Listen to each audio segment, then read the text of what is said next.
ማሳየት እንችላለን። ኦርቶዶክሳውያን በፕሮቴስታንቱ ዓለም የት ነው የሚገኘው? መጽሐፍ ቅዱስን 66 አድርግ የሚል ማን ያለው? አይ እኔ ቅድም አንድ ነገር ሲናገር ወንድሜ ገርሞኝ አንተ 80 አሃዱ በመያዝህ እኔ ደግሞ 66 በመያዜ አንተ የተጠቀመው እኔ የተጎዳሁት የት አለ አለ። የእግዚአብሔርን ቃል ቀንሶ መተው እንደሚያስጎዳ አታውቁምን? ከዚህ ቃል የሚቀንስ የሚለው ቃል ለመጽሐፍ ቅዱስ አያገለግልም። ለዮሐንስ ራእይ ብቻ ነው የሚያገለግለው። በማቴዎስ ወንጌል የማቴዎስ ወንጌል ምዕራፉ 28 ነው። የማርቆስ ወንጌል ምዕራፉ 16 ነው። የሉቃስ ወንጌል ምዕራፉ 24 ነው። የዮሐንስ ወንጌል ምዕራፉ 21 ነው።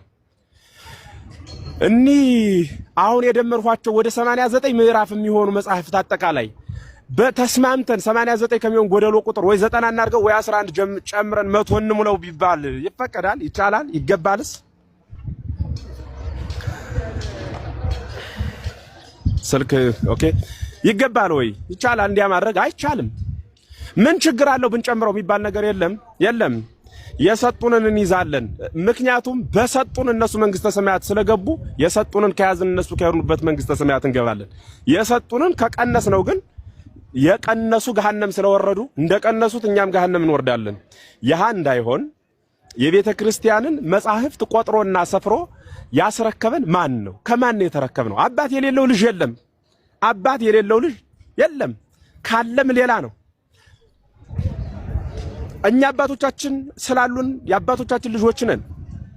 አባቶቻችን ሐዋርያት ለደቀ መዛሙርቶቻቸው፣ ደቀ መዛሙርቶቻቸው ለደቀ መዛሙርቶቻቸው፣ ተማሪው ለተማሪው እያልኳቸው ነው። እንዲህ ያለ ሳይፋለስ ከክርስቶስ ጀምራ ሐሳቧን ሳትለውጥ ክሪት ስንዱም መቤት የአማናዊት ኪዳን የአዲስ ኪዳን ኪሩብ ጌታን ያየንባት የምንቀበልባት መስታወት ባሕረ ሲኦልን የተሻገርንባት መርከብ ይህች ቅድስት ቤተክርስቲያን ናት። ቅድስት ቤተክርስቲያን ናት የማትናወጽ ዘላለማዊት የሚያናውጿትን የምታናውጽ ግብረ መልሷ ረቂቃዊ መለኮታዊ ግብረ መልስ ያላት ቤተክርስቲያን ናት። ስለሆነም ነው መደምደሚያ ሐሳቤ ማስረጃ ይዞ መሞገት ነው። አሁን መጽሐፈ ሄኖክ ለምን ከ66ቱ አልተቆጠረም? ለምን ሄኖክ ላይ ብቻ እናወራለን? 81 የሆነበት ምስጢሩ ምንድነው? 60 እኛ የኛን ምስጢር እንናገራለን። ጠያቂ ካለ ከዚህ በላይ በደንብ እናብራራለን። በቃ ለሚይዝ ልቦና ለሚሰማ ጆሮ ይብላኝለት። ቤተክርስቲያን በዘመናት ሁሉ ታመሰጥረዋለች። ምንም የሚጎልባት ነገር የለም። 66 ለመሆኑ ግን ከኦርቶዶክስ ሳይታከክ የተቀበልነው በዚህ ጉባኤ የዚህን ጊዜ ነው ብሎ መናገር የሚችል ፕሮቴስታንት ካለ እኔ ምላሴ በጨርቅ ይታሽ ብሏል ያገሬ ሰው። የኔ የሚታሽ ነው ምለው